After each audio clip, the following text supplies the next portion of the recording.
Hey guys, welcome back to my channel of जयफनी science. तो guys, आज हम करने वाले हैं पीएचडी एंट्रेंस के मैनेजमेंट के पेपर सॉल्व। क्योंकि मेरे पास बच्चों की क्वेरीज आई थी कि मैम मैनेजमेंट में हमारा पीएचडी का एंट्रेंस है तो कुछ क्वेश्चन पेपर सॉल्व करवा दो। तो मैंने सोचा हाँ, मेरा भी एंट्रेंस है और मेरे को भी करना है, तो क्यों ना मैं भी साथ में पढ़ लूंगा, आपको भी साथ में करवा दूं। तो देखो मेरे पास कितने पेपर है, मेरे पास 5 पेपर है। तो एक एक करके हम सारे सोल्व करेंगे, ठीक है। तो फर्स्ट पेपर हम स्टार्ट करते हैं, गणपत यूनिवर्सिटी का है। पीएचडी एंट्रेंस टेस्ट जनवरी 2021 में हुआ था, मैनेजमेंट स्टडी का, ठीक है। तो क्योंकि 25 क्वेश्चन तो है ऑब्जेक्टिव, बाकी 5-5 नंबर के 5 क्वेश्चन और होंगे, ठीक है। तो टोटल 50 नंबर का है आई थिंक। ये देखो, अब हम क्या करेंगे, अब हम करना स्टार्ट करेंगे सॉल्व। इससे आपकी भी तैयारी हो जाएगी और मेरी तो ऑलरेडी मतलब हो ही जाएगी, आपको पढ़ाऊंगी तो फर्स्ट क्वेश्चन क्या कहता है, फर्स्ट क्वेश्चन कहता है कि management should find the one best way to perform a task. कि मैनेजमेंट को फाइंड आउट करना चाहिए एक ऐसा बेस्ट तरीका जिससे कि काम को करा जा सके। Which technique of management state this, कौन सी टेक्निक कहती है कि काम करने का बेस्ट तरीका खोजो। Time study, fatigue study, motion study या मेथड स्टडी। ये आपको याद होगा, जो एफ डब्ल्यू टेलर है, एफ डब्ल्यू टेलर उन्होंने दिया था ये कंसेप्ट। 3 तरह की स्टडी करी थी। टाइम, मैं क्यों बता रही हूँ, आप बताओ ना। बेस्ट बेस्ट काम करने का तरीका किस में बोला था, साफ ही पता चल रहा है मेथड स्टडी में बोला था काम करने का तरीका। इन्होंने time study, motion study, fatigue study करी थी, है ना। ये कहते थे कि हर काम को करने का एक बेस्ट तरीका होता है, उस बेस्ट तरीके को खोजो, उससे काम करो, है ना।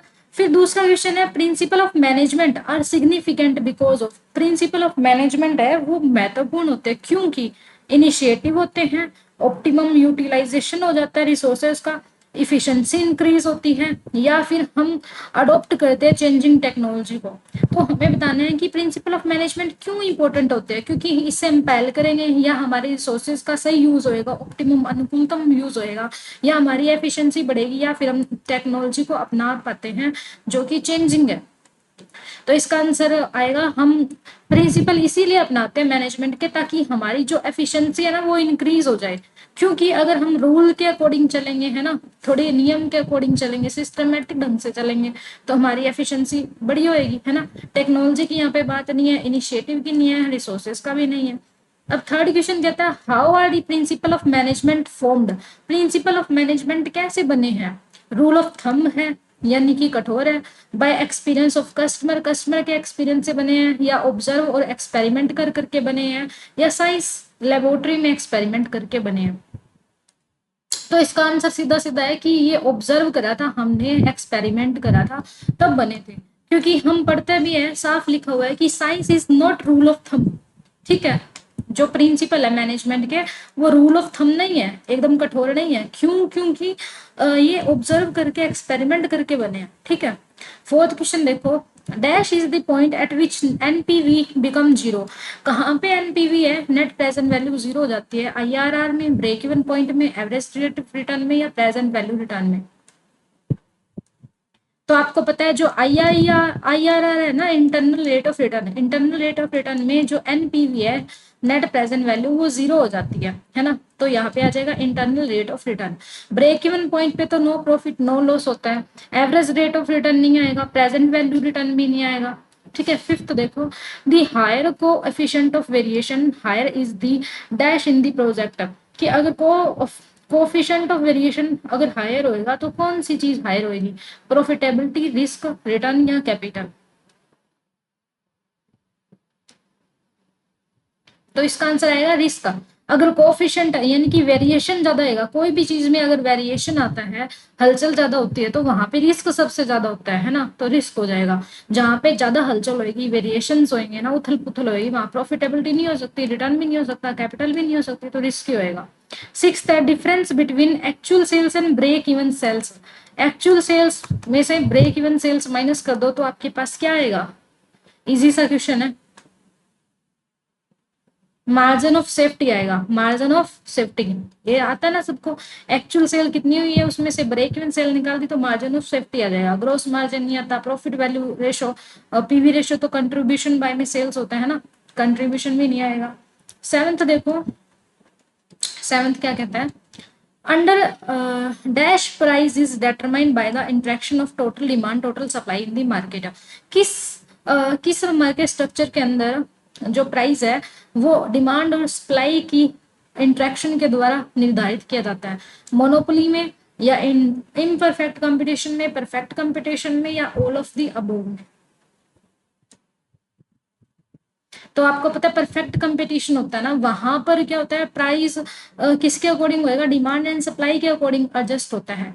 बाकी मोनोपोली में तो एक ही बंदा है, कैसे भी सेट कर सकता है। इनपरफेक्ट कंपटीशन है उस वो भी अलग अलग टाइप का हो सकता है, जैसे कि ओलिगोपोली, मोनोपोली, लेकिन ऑल ऑफ दी अबव तो आ ही नहीं सकता। मैनेजरल इकोनॉमिक्स जनरली रेफर करते हैं integration of economic theory with business. ये कहता है कि मैनेजरल जो इकोनॉमिक्स है वो क्या कहती है, इंटीग्रेशन होना चाहिए इकोनॉमिक्स थ्योरी का बिजनेस के साथ में। बिजनेस के साथ में जो थ्योरी है इकोनॉमी की उसको इंटीग्रेट यानी कि इकट्ठा कर दो। वो क्या, इसको क्या बोलते हैं, एथिक्स, प्रैक्टिस, मैनेजमेंट, या ऑल ऑफ अबोव। इसको हम बोलते हैं प्रैक्टिस। मतलब कि अगर हम थ्योरी को बिजनेस के साथ लगा देंगे यानी कि हम उसको प्रैक्टिकली एप्लीकेबल बना देंगे, प्रैक्टिकली एप्लीकेबल बना देंगे तो मैनेजमेंट नहीं आएगा, ऑल ऑफ दी अबव नहीं आएगा। एथिक्स तो मोरल प्रिंसिपल को यूज करना है ना, तो प्रैक्टिस में लगाना, थ्योरी को हम बिजनेस में लगाएंगे यानी कि प्रैक्टिकली एप्लीकेशन की बात हो रही है। तो नाइन्थ देखो, demand is determined by, demand किसके द्वारा निर्धारित होती है, प्राइस के द्वारा, टेस्ट के द्वारा, रिलेटिव प्राइस यानी कि दूसरे गुड्स से संबंधित प्राइस, या फिर ऑल ऑफ दी अबोव। तो देखो डिमांड हमेशा प्राइस से भी इफेक्ट होती है कि एक कोई प्रोडक्ट है उसका प्राइस अगर बढ़ जाता है तो डिमांड कम हो जाती है, प्राइस अगर कम हो जाता है तो डिमांड बढ़ जाती है ना। अगर लोगों की टेस्ट और हैबिट बदल जाती है, मान लो पहले कोक ज्यादा पीते थे लोग तो उसकी डिमांड हाई थी, अब इनका टेस्ट चेंज होके लिम्का पे आ गया है ना, तो इसकी डिमांड कम हो जाएगी। तो टेस्ट और हैबिट पे भी डिपेंड करता है। Relative price of other goods अगर देखें, जैसे टी है, टी का प्राइस कम है तो लोग टी ज्यादा लेंगे, लेकिन अगर मान लो कॉफी है, कॉफी का प्राइस एकदम कम हो गया तो लोग क्या करेंगे, टी की जगह कॉफी पीना स्टार्ट कर देंगे, है ना। तो दूसरी जो वस्तु है उसके प्राइस घटने बढ़ने से भी इफेक्ट होता है। तो ऑल ऑफ दी अबव इसका आंसर आ जाएगा, ठीक है। नेक्स्ट 10th देखना, टाइम वैल्यू ऑफ मनी क्या दिखाती है, क्या इंडिकेट करती है। तो a unit of money obtains today is worth less than a unit of money obtain in future. ये कह रहा है कि अगर एक यूनिट ऑफ मनी अब मिलती है तो उसकी वैल्यू कम होएगी जबकि फ्यूचर में ज्यादा होएगी। There is no difference in the value of money obtain today और टुमारो। या फिर टाइम वैल्यू ऑफ मनी का मतलब ये होता है कि आज और कल दोनों में ही टाइम मनी की जो वैल्यू है उस पर कोई इफेक्ट नहीं पड़ता, कोई डिफरेंस नहीं है, आज जो वैल्यू वही कल रहेगी। या फिर ये unit of money obtain today is worth more than a unit of money obtain in future. या फिर टाइम वैल्यू ऑफ मनी का ये मतलब है कि आज 1 रुपए की वैल्यू सबसे ज्यादा है, आने वाले फ्यूचर में उस रुपए की वैल्यू सबसे कम हो जाएगी।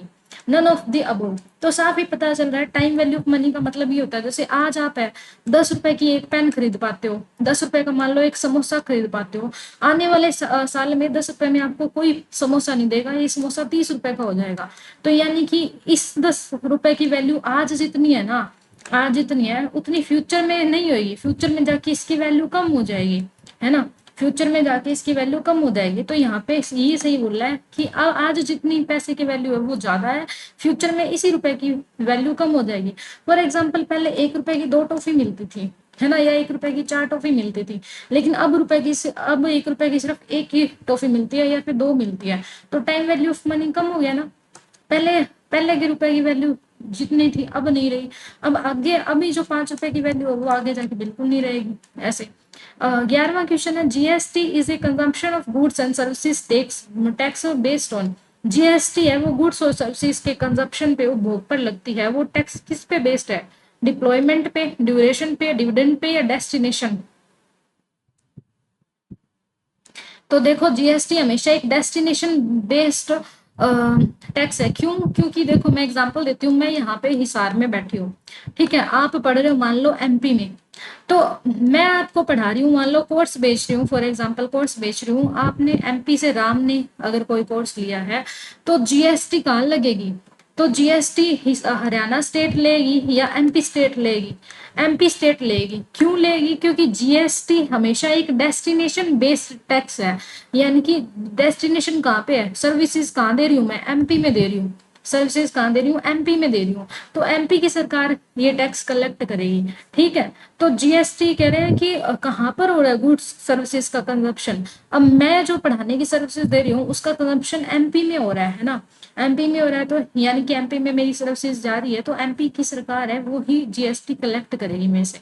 ओके, 12th देखिए, विच of the following phrase reflect करेगी मार्केटिंग कंसेप्ट को, कौन सा फ्रेज है वो मार्केटिंग कंसेप्ट को रिफ्लेक्ट करता है। Supplier is a king in the market, की मार्केटिंग कंसेप्ट जो अपने 4 एराज होते थे, 4-5 एराज, जिसमें प्रोडक्शन एरा अपना था, है ना, प्रोडक्ट एरा था, सेल्स एरा था, मार्केटिंग एरा था, उनसे पूछा है कि जो मार्केटिंग कंसेप्ट है वो उसमें क्या होता था, मार्केट में सप्लायर किंग होता था, या फिर that it what I make won't you please buy it, कि दिस मैंने ये बनाया है क्या आप उसको खरीदोगे नहीं, this is what I want won't you please make it, ये चीज मुझे चाहिए क्या आप मेरे लिए बना दोगे, या फिर ये चीज मैंने आपके लिए बनाई है क्या आप इसको ले लोगे। Marketing should be viewed as hunting not gardening, marketing है इसका मतलब लोगों को खोजना है ना कि उनका उनकी विश पूरी करना। तो कौन सा मार्केटिंग कंसेप्ट है, आप देखोगे तो साफ पता चल रहा है कि हम क्या कहते हैं मार्केटिंग कंसेप्ट में, कहते हैं कि कस्टमर की नीड को देखो, कस्टमर जो चाहता है वो ही बना के दो। तो इसमें बोला this is what I want, ये वो है जो कि मैं चाहता हूँ, क्या आप मेरे लिए बना दोगे, है ना। तो कस्टमर की नीड पे यहाँ पे ध्यान दे रहे हैं, तो सेकंड आ जाएगा। फर्स्ट वाले में सप्लायर तो किंग कभी नहीं होएगा, है ना। दूसरा, हमने जो बना दिया उसको नहीं देना दूसरों को, बल्कि दूसरों को जो चाहिए उसके अकॉर्डिंग। ऐसे नहीं आप बाजार गए हो, मान लो रेड लिपस्टिक लेने गए हो, लेकिन दुकानदार कहता है मेरे पास तो ब्लू लिपस्टिक है आप इसको ले लो, ऐसे थोड़ी नहीं चलेगा। अब क्या होगा, आप बोलोगे मेरे को रेड लिपस्टिक चाहिए, तो जो शॉपकीपर है आपको रेड लिपस्टिक ही देगा, है ना। वो मार्केटिंग कंसेप्ट है कि जो नीड थी उसके अकॉर्डिंग दिया। फिर 13 question, whether to sell via intermediaries or directly to customer, how many outlet to sell through, and whether to control or cooperate with other channel member are example of decision marketing must make out of। ये क्या कहते हैं, weather to cell विया intermediary, मतलब या तो आप मध्यस्थ के थ्रू बेच सकते हो या डायरेक्ट कस्टमर को बेच सकते हो, है ना, कितने आउटलेट आपको लगाने हैं। और whether to control cooperate with other channel member, और दूसरे चैनल मेंबर के साथ आप कोऑपरेट करोगे, जैसे कि एग्जांपल है डिसीजन मार्केटर का, वो कैसा होना चाहिए, प्रमोशन, डिस्ट्रीब्यूशन, प्राइस और प्रोडक्ट के बारे में। तो ये देखो हम इसमें डिस्ट्रीब्यूशन देखते हैं, यहाँ पे साफ ही पता चल रहा है कि आप इंटरमीडिएट के थ्रू बेचोगे या फिर खुद के आउटलेट लगाओगे या फिर आप डायरेक्टली बेचोगे, तो यहाँ पे डिस्ट्रीब्यूशन की बात चल रही है कब से। 14th क्वेश्चन कहता है, while buying milk which kind of behaviour display bye a person, जब एक बंदा दूध खरीदता है तो वो किस प्रकार का बिहेवियर दर्शाता है। Extensive problem solving behaviour, extensive problem solving वाला व्यवहार करेगा, या वेराइटी देखेगा इसके अंदर, या फिर रूटीन की बाय करने का बिहेवियर दिखाएगा, रूटीन में बाय करता है मिल्क को, या नन ऑफ दी अबोव। आप सोचोगे तो बिल्कुल ही बच्चा क्वेश्चन है कि हम क्या करते हैं, मिल्क बाय करें, यानी कि रूटीन वाला ही अपना बिहेवियर दिखाएगा, है ना, रूटीन वाला बिहेवियर दिखाएगा। एक्सटेंसिव तो होता है विस्तृत मात्रा में, है ना, और वेराइटी का मतलब दूध में वेराइटी थोड़ी नहीं देखेगा, पिंक कलर का दूध दे दो, है ना, होता तो एक ही वेराइटी का वो ही लेगा। पेयर्ड कंपैरिजन मेथड कहाँ पे यूज करा जाता है, सुपीरियर में, सबऑर्डिनेट में, पियर्स में, या ऑल ऑफ द अबव में। तो पेयर्ड कंपैरिजन यानी कि दो लोगों का आपस में कंपैरिजन करा जाएगा, तो वो कहाँ पे किया जाता है, तो वो पियर्स यानी कि आप साथी, एक दूसरे के साथी है, जैसे कि ए मैनेजर है, बी मैनेजर है, सी मैनेजर है, इनका आपस में भी करा जाएगा।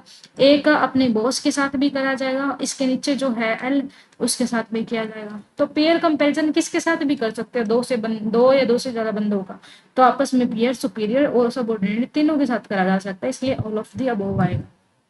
क्वेश्चन 16 क्या कहता है, एचआरएम क्या है, ह्यूमन रिसोर्स मैनेजमेंट क्या है, staff function, life function, staff function, line production and accounting function, या फिर कोई भी नहीं। तो एचआरएम ह्यूमन रिसोर्स मैनेजमेंट जो है वो आपको पता है स्टाफ का फंक्शन है, स्टाफ का मैनेजमेंट करते हैं हम, ह्यूमन हमारे रिसोर्स है उसका मैनेजमेंट करते हैं। फिर 17 क्वेश्चन कहता है, control should involve dash of information, control किस पे होना चाहिए, किस इंफॉर्मेशन पे, मिनिमम, मैक्सिमम, सफिशिएंट, या एनी ऑफ द अबव में। तो अगर हम देखें तो कंट्रोल होना चाहिए कि मिनिमम इंफॉर्मेशन हो, मिनिमम कम से कम information, control should involve of minimum of information, कम से कम इंफॉर्मेशन में इन्वॉल्व होना चाहिए कंट्रोल का, क्योंकि इंफॉर्मेशन में अगर सारा कंट्रोल होएगा, ज्यादा कंट्रोल होएगा, तो कोई भी हमें गलत इंफॉर्मेशन दे सकता है। अगर इंफॉर्मेशन लेने देने में हमारा मिनिमम कंट्रोल होएगा तो हमारे पास सही इंफॉर्मेशन आएगी। 18वां क्वेश्चन क्या कहता है, objective of work study is to improve. हम जो कार्य का अध्ययन करते हैं, कार्य अध्ययन का करते हैं, इज टू इम्प्रूव, वो किसको इम्प्रूव करने के लिए होता है? हमारा जो ऑब्जेक्टिव है वर्क स्टडी करने का, वो किसको इम्प्रूव करेगा? साइकिल टाइम को, प्रोडक्शन को, प्रोडक्टिविटी, या ऑल ऑफ दी अबव को?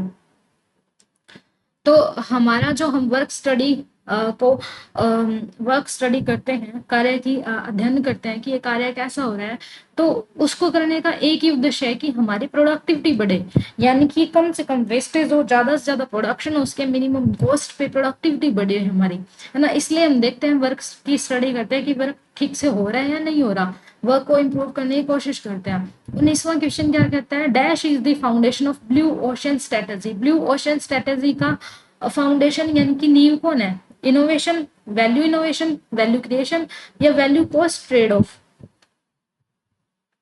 तो आप देखोगे ना, इसमें बोल रहा है कि ब्लू ओशन स्ट्रेटेजी का फाउंडेशन कौन है? तो वैल्यू की इनोवेशन करने वाला, कि वैल्यू को इनोवेट करो। इनोवेशन तो हमेशा से होता रहा है, वैल्यू क्रिएट भी नहीं करनी, ट्रेड ऑफ भी नहीं करनी, वैल्यू को इनोवेट करना है, नई नई वैल्यू निकालनी है। 20वां क्वेश्चन क्या कहता है बच्चों, विच of the following not A characteristics of strategic management that is different from other type of management?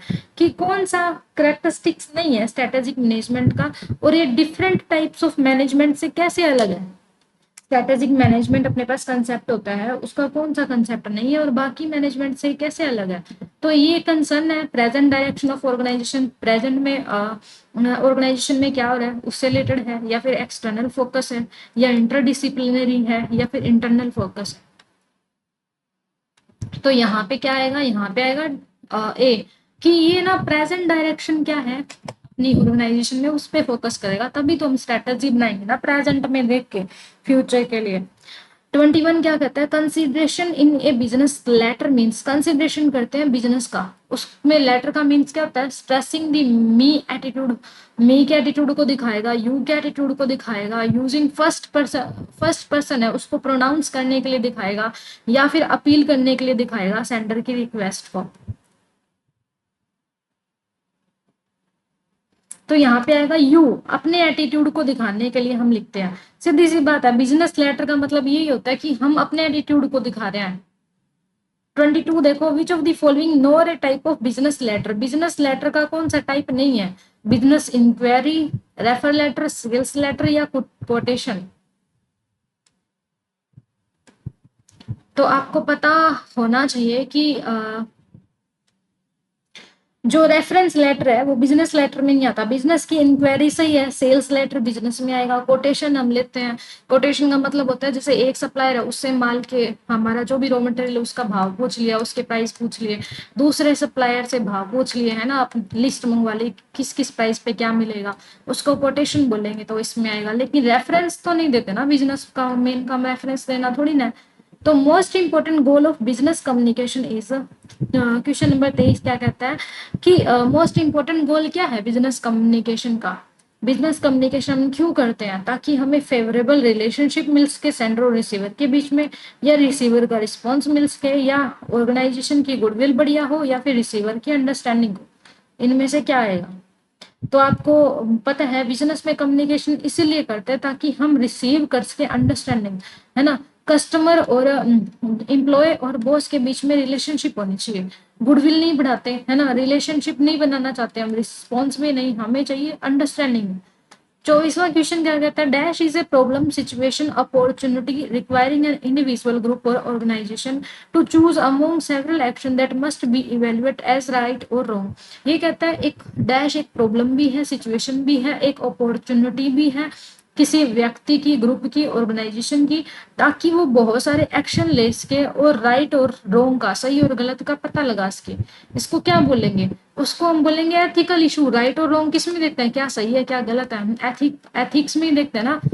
तो एथिकल इशू का देखेंगे, फ्रॉड तो गलत होता ही है, क्राइसिस मतलब कि संकट, इंडेक्टमेंट भी नहीं होएगा, ठीक है। 25वां क्वेश्चन क्या कहता है, which of the following does the term CSR related to, corporate social responsibility से रिलेटेड क्या है, एथिकल कंडक्ट है, ये कम्युनिटी की इन्वेस्टमेंट है, या फिर इन्वायरमेंट प्रैक्टिसेस है, या फिर ऑल ऑफ द अबोव है।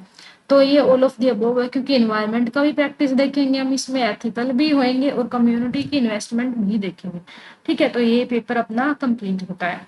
अब हम आ जाते हैं नेक्स्ट पेपर पे। ठीक है, एक पेपर अपना हो गया। अब आ जाते हैं PhD एंट्रेंस टेस्ट है, जो कि 2000 कितने का है, 23 का है, 2023 का, अगेन गणपति यूनिवर्सिटी का है। फर्स्ट क्वेश्चन देखिए, आपको दिखाती हूँ।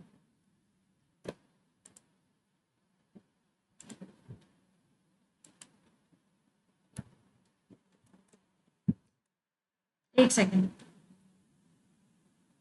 हाँ ओपन हो गया। देखो, which of the following not the part of demand for complementary commodity. जो कॉम्प्लीमेंट्री कॉमोडिटी होता है, जैसे कि ब्रेड और बटर हो गया, ब्रेड और बटर हो गया, ये कॉम्प्लीमेंट करते हैं।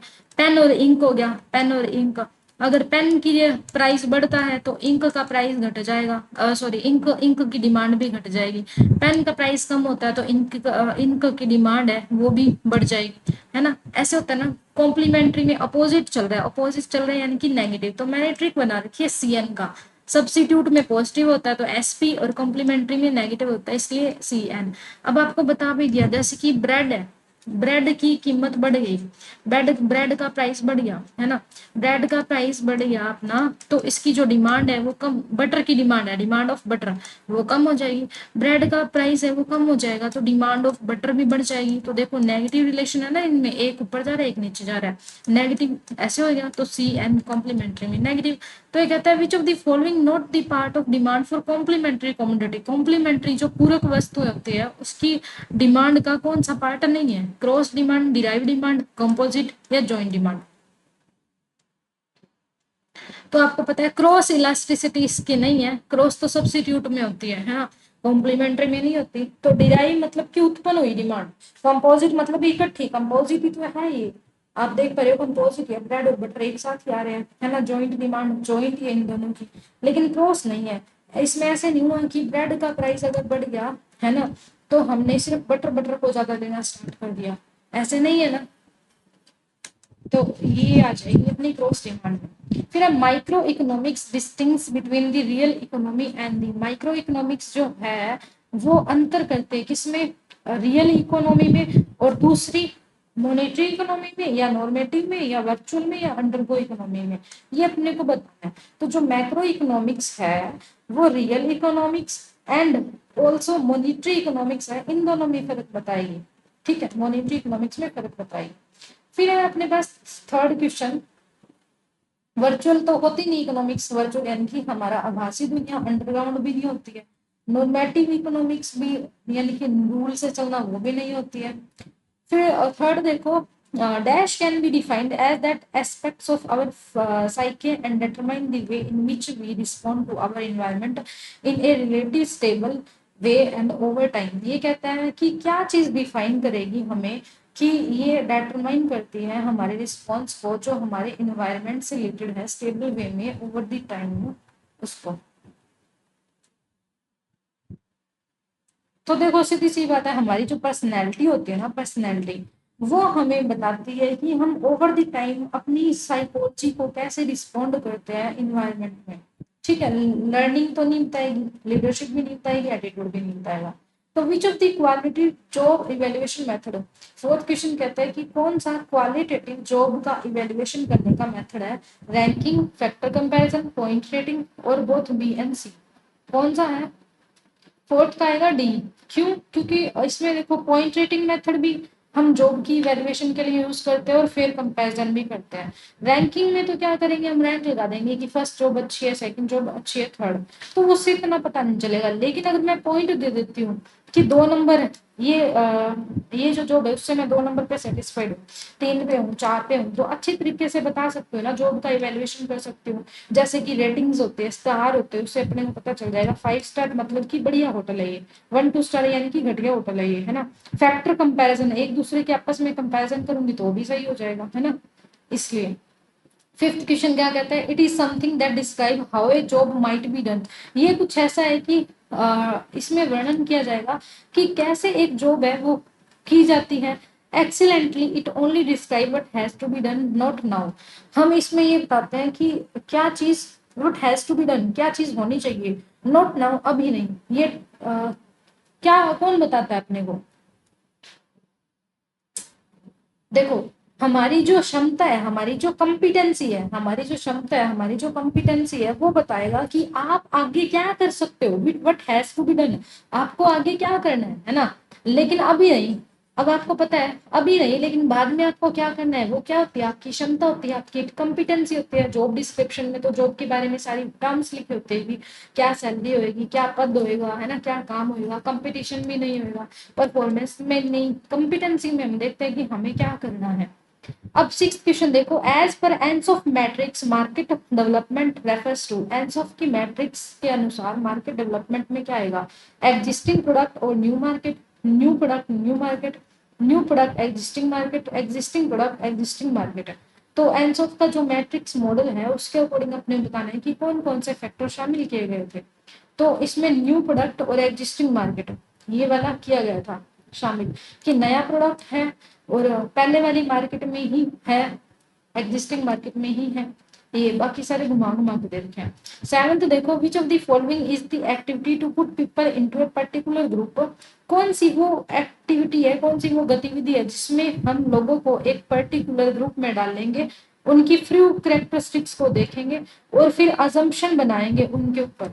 तो उसको परसेप्शन, स्टीरियोटाइप, सिमेंटिक या हालो इफेक्ट कहेंगे। तो उसको हम बोलेंगे स्टीरियोटाइप भी। क्यों? क्योंकि हम एक बहुत सारे लोगों को एक ग्रुप में डाल देंगे, उनके बारे में अजम्पशन बनाएंगे तो वो स्टीरियोटाइप ही बनेगी, है ना। परसेप्शन तो पहले से धारणा बनाना, सिम्योटिक यानी कि साइन, रूल, हेलो इफेक्ट यानी कि एक अच्छी विशेषता के आधार पर हम पूरे का ही अनुमान लगा लेते हैं, तो ये सारी चीजें नहीं आएगी। एट्थ क्वेश्चन क्या कहता है, मैन और वुमेन आइडेंटिफाई करते हैं रिस्पेक्टिव जेंडर। मैन और वुमेन अपने अपने जेंडर को आइडेंटिफाई करेंगे, which cause them to show a divide in their social dominance orientation, जिसके कारण उनको सोशल डोमिनेंस ओरिएंटेशन को देखना पड़ता है। Which cause them to show difference in amount of political power है, इसके कारण उनको पॉलिटिकल पावर भी देखनी पड़ती है। ये अकाउंट किसके द्वारा सपोर्ट किया जाता है, social identity theory, social dominance theory, categorization theory या कॉन्ग्रेटिव थ्योरी। साफ पता चल रहा है सोशल आइडेंटिटी थ्योरी, क्योंकि उन्होंने अपने अपने जेंडर को आइडेंटिफाई कर लिया, उसके बाद में उनको सोशल डोमिनेंस का, प्रभुता का सामना करना पड़ रहा है ना, तो सोशल आइडेंटिटी थ्योरी यहाँ पे लागू होती है।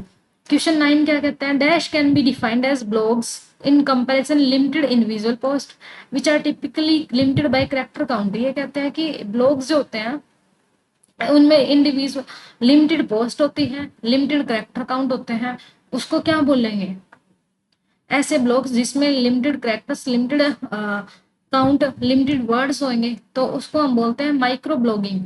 माइक्रो में लिमिटेड तो काउंट, काउंट यानी कि करेक्टर, कितने करेक्टर यूज कर सकते हो आप, है ना, कितने वर्ड यूज कर सकते हो। इंडिविजुअल पोस्ट होती है तो माइक्रो ब्लॉगिंग में आएगा, पॉडकास्ट ब्लॉगिंग में नहीं आएगा, ठीक है।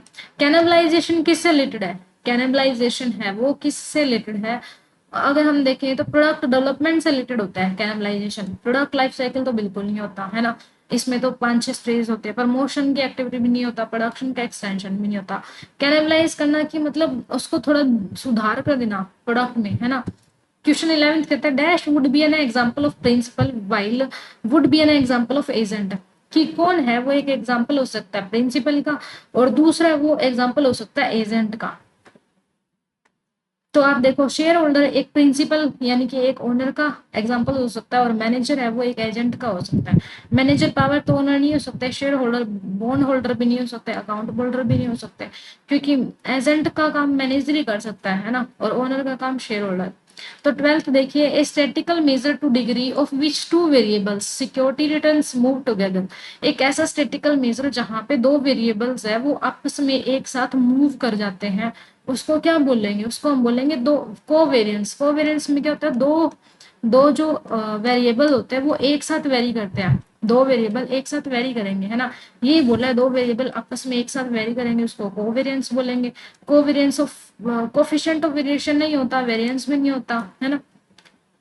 13 देखिए, according to capital assets pricing model, कैपा मॉडल के according security expected return, security expected return है वो इक्वल होता है रिस्क फ्री रेट के प्लस प्रीमियम। वो किसके इक्वल होएगा? Risk free plus premium.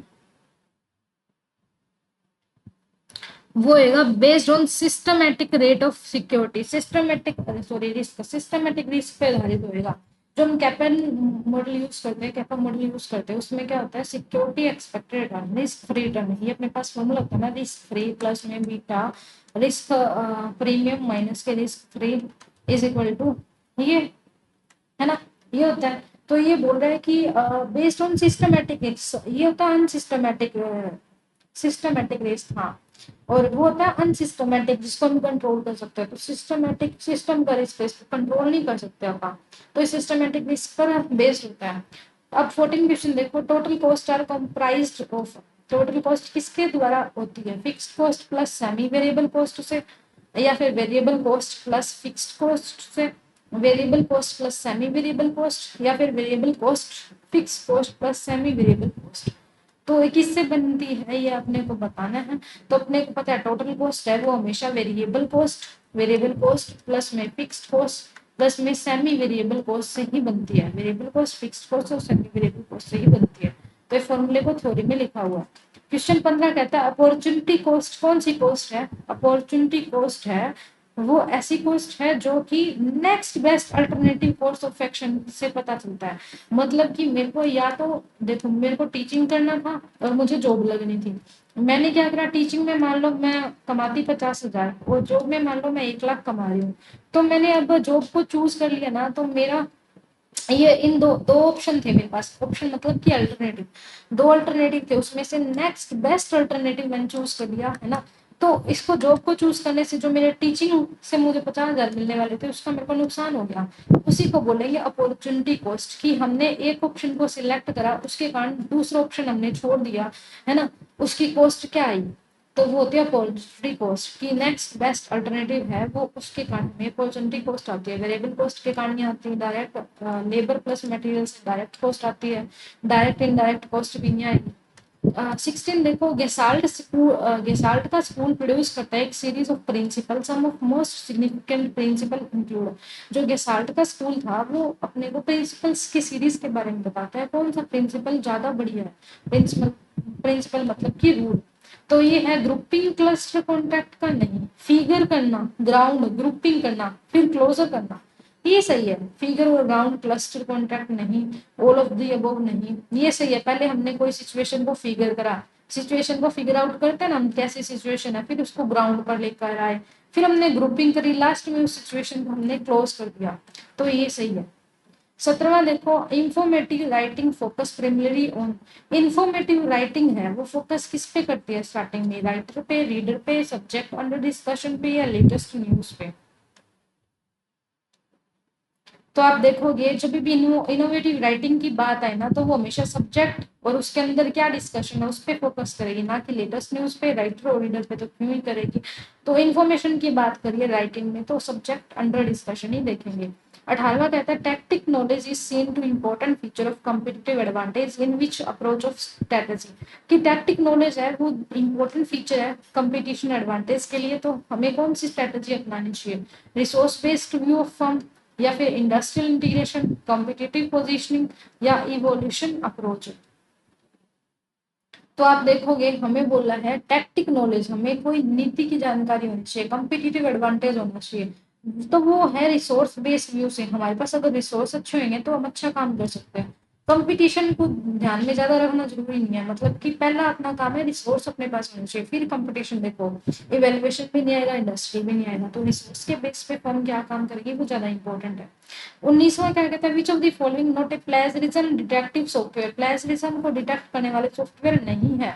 तो आपको पता आइथेंटिक है, राइट चेक है, टर्निटिव है, लेकिन इजी बी नहीं है, ठीक है, इजी भी नहीं है, कौन सा? और इस अपना प्लेजरिज्म चेक करने का सॉफ्टवेयर, ठीक है। 20वां देखे तो नॉर्मल डिस्ट्रीब्यूशन में क्या होता है, नॉर्मल में मैं आपको बताती हूँ मीन मीडियन और मोड तीनों इक्वल होते हैं। क्या होते हैं? मीन मीडियन मोड है वो तीनों के तीनों इक्वल होते हैं। 21वां क्वेश्चन देखो, process that are developed to producing knowledge based advice based services, कि ऐसी प्रोसेस जिसमें हम क्या करते हैं, नॉलेज को प्रोड्यूस करते हैं, एडवाइस बेस्ड सर्विसेज देते हैं, तो वो किसमें आएगी? तो आप देखोगे वैल्यू सर्विसेज में नहीं, प्रोफेशनल सर्विसेज में आएगी। क्यों प्रोफेशनल सर्विसेज में आएगी?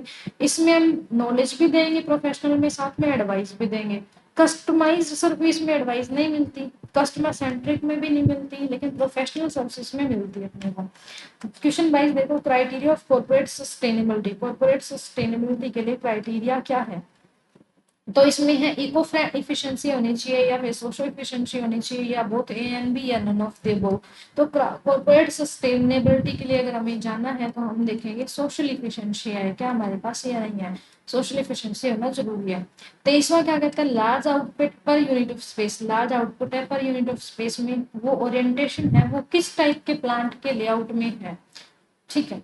तो वो अपने आ जाएगा प्रोडक्ट का लेआउट, क्योंकि देखो नाम ही पता चल रहा है, large output per unit of space, किस प्रकार के प्लांट में है, तो प्रोडक्ट के प्लांट में है, प्रोसेस में नहीं हो सकता, सर्कुलर में नहीं हो सकता, फाइंड फिक्स्ड पोजीशन में नहीं हो सकता। 24वां क्वेश्चन देखो, a view of competitive global economy, global economy के व्यू से देखें तो corporation are evaluate in cost cutting, corporation ज्यादातर इन्वॉल्व होते हैं कॉस्ट को कट करने में, कॉस्ट कम से कम करने में, कॉर्पोरेट रिस्ट्रक्चर करने में, मर्जर एक्विजिशन में, डाउन साइजिंग में, ये सारी एक्टिविटी है वो सक्सेसफुल होगी कब होगी, जब हम या तो बिजनेस के एथिक्स का पालन करेंगे, सीएसआर करेंगे, कॉर्पोरेट गवर्नेंस या एथिकल ऑडिट करेंगे। तो ये आपको बताना है क्या होगा। देखो साफ पता चल रहा है कि ग्लोबल इकोनॉमी कब बनेगी, कॉस्ट कट कम होएगी, कब रिस्ट्रक्चर होएगा, जब जब हमारे पास क्या होएगा, जब हमारे पास कॉर्पोरेट गवर्नेंस होगी, शासन अच्छा होएगा।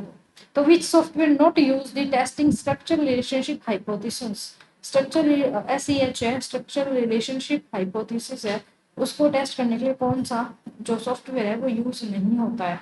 तो मोस होता है, एसपीएस होता है, स्मार्ट पीएस होता है, और वो नहीं होता। ठीक है, तो ये था अपना एक और पेपर। आई थिंक इतने पेपर अपने काफी होंगे। अब देखते हैं कौन सी ईयर का, 2019 का छोड़ देते हैं, 17 का छोड़ देते हैं, 17 का, ठीक है। तो आज के लिए बस इतना ही, मिलते हैं नेक्स्ट वीडियो में, तब तक के लिए bye, take care and thanks for watching.